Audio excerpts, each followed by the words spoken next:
संदीप जी, पहले तो क्षमा याचना कि तकनीकी गड़बड़ियों के चलते आपको काफ़ी देर इंतज़ार करना पड़ा।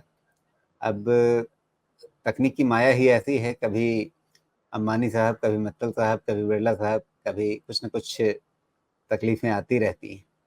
तो ख़ैर, लेकिन बाज़ार में फ़िलहाल लग रहा है कोई तकलीफ़ नहीं है, झमाझम नए रिकॉर्ड बन रहे हैं।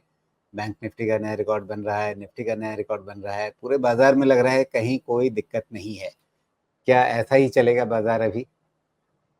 नहीं, बिल्कुल सही बात है। देखिए, अगर आप कई बार मार्केट्स 4 तारीख को जो बॉटम बनाए 21,200 एग्जैक्टली अपने 200 डेमा से बाउंस किया, फिर 21,800 पे ट्रिपल बॉटम बना के वापस से जब वही उसके ऊपर 4 जून को डिसाइसिवली बंद हुआ, तो उस दिन थोड़ा सा एक लगा कि ठीक है, मार्केट में कहीं ना कहीं स्ट्रेंथ अभी भी है, क्योंकि एनडीए सरकार को भी मार्केट एक्सेप्ट भी कर रही है।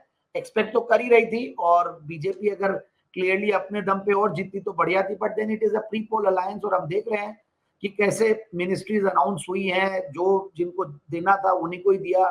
मार्केट ने बड़ा थम्स अप दिया, और काफी हद तक वीक हैंड्स काफी 4 तारीख को भी हल्के हुए, और बाद में जैसे जैसे ऊपर गया तो मार्केट में जो रिटेल है या कई लोग हैं जो सेल ऑन राइज की रणनीति अपना रहे थे, क्योंकि इतना बड़ा एक भयानक फॉल देखने के बाद एक जनरल साइकोलॉजी या सेंटिमेंट या इमोशन ही हो जाता है कि हमें तो अब एक बार हल्का होना है, हल्का होना है। तो हर लेवल पे ऊपर बिकवाली आ रही थी, तो अब उसके बाद अब देखते हैं कि स्ट्रॉन्गर हैंड्स आने लगे हैं। कैसे हमने देखा म्यूचुअल फंड्स में भी अभी एक अच्छा खासा माहौल बना हुआ है, एनएफओज आ रहे हैं और अच्छा रिस्पॉन्स भी आ रहा है, और फिर एफआईआईज भी धीरे धीरे अब एंट्री ले रहे हैं, उनके भी डेटा उस तरीके के नेगेटिव नहीं है जो पहले होते थे, और धीरे धीरे पॉजिटिविटी की ओर बढ़ रहे हैं।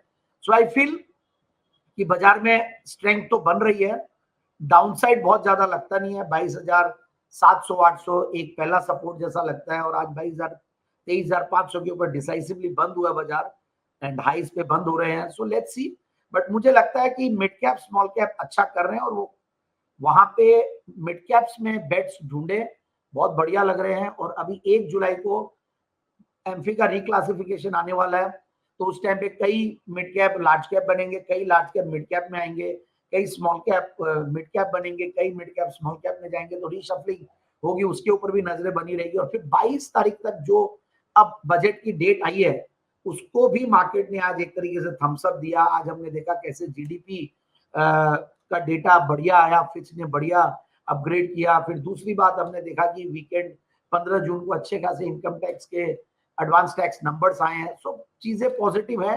और मुझे ऐसा लगता है कि आने वाले दिनों में स्टॉक स्पेसिफिक एक्शन पूरा रहेगा, और निफ्टी भले ही बहुत ज्यादा ऊपर नीचे नहीं हो रहा हो, क्योंकि कभी कोई सेक्टर नीचे आता है, कभी कोई स्टॉक नीचे आता है। आज तीनों हेवी वेट्स थोड़े ठंडे थे, भले वो रिलायंस हो, टीसीएस हो या फिर आईटीसी हो, तो उसकी वजह से दिखता नहीं है। But mid cap small cap चल रहे हैं, जो मेरा फेवरेट सेक्टर, और मुझे आगे भी ऐसा लगता है कि ये सेक्टर तो चलेगा। सो एक बड़ा आंसर दे दिया मैंने, और मुझे ऐसा लगता है कि 22 जुलाई तक कोई बहुत बड़ा, कोई ऐसा लगता नहीं कि कोई मार्केट बहुत ज्यादा रिएक्ट करेगा कोई भी चीज को लेकर।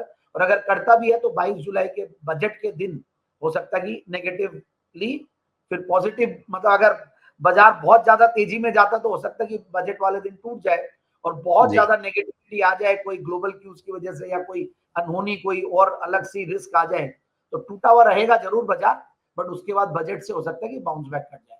So budget is a big event now, जिसके ऊपर पूरी नजरें बनी हुई है। तो क्या बजट से पहले एक करेक्शन देख रहे हैं? बजट के पहले मुझे बहुत कोई ऐसा करेक्शन नजर नहीं आता है, क्योंकि ऐसा कोई इवेंट है नहीं। और दूसरा, ग्लोबल क्यूज भी नेगेटिव नहीं है। ग्लोबल क्यूज के साथ हो सकता है कि जो इतने दिनों से जो कोरिलेशन था और डीकपलिंग हो रखी थी, अब वो रिकपलिंग की तरफ जाएगा बाजार। सो लेट्स सी, बट मुझे ऐसा लगता है कि डरना नहीं चाहिए अननेसेसरीली।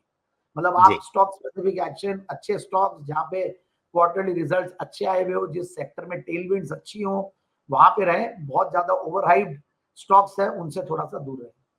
जी, लेकिन बाजार पहले से नए रिकॉर्ड लेवल्स पर है, इलेक्शन वाले यूफोरिया और उसकी उठापटक को पार करने के बाद, तो अगर यहाँ से बाजार बजट तक भी मजबूत ही रहता है और आप कह रहे हैं कि पहले से मजबूत चलेगा तो बजट वाले दिन गिर सकता है, पहले से टूटा हुआ रहेगा तो बजट वाले दिन चढ़ सकता है। तो अगर करेक्शन नहीं आएगा बजट से पहले तो मौका कहाँ मिलेगा फिर? नहीं, मौका तो देखिए मुझे ऐसा लगता है प्री बजट हमेशा से, मैं ऐसा नहीं बोल रहा हूँ कि ऐसा होगा, बट जनरली ऐसा होता है, typically buy on rumours and sell on news, ये हरदम ट्रू रहता है।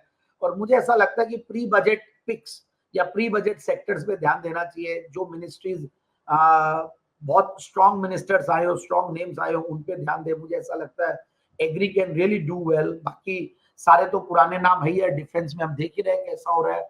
इंफ्रा पे पुश रहेगा ही सरकार का, रोड सेक्टर के ऊपर पूरा पुश रहेगा ही।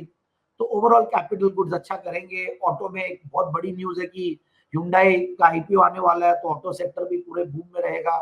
मतलब रिवैल्यूएशन और रीप्राइसिंग होगी स्टॉक्स की। सो ओवरऑल मुझे ऐसा लगता है कि कुछ ऑटो, कैपिटल गुड्स, फिर आपके एग्री थीम, इन पे ध्यान देना चाहिए। मुझे लगता है बजट के पहले ये सब चलेंगे। और इंफ्रा तो सदाबहार है ही है, वहां पे ध्यान दें। वाटर मैनेजमेंट के ऊपर काफी फोकस रहेगा।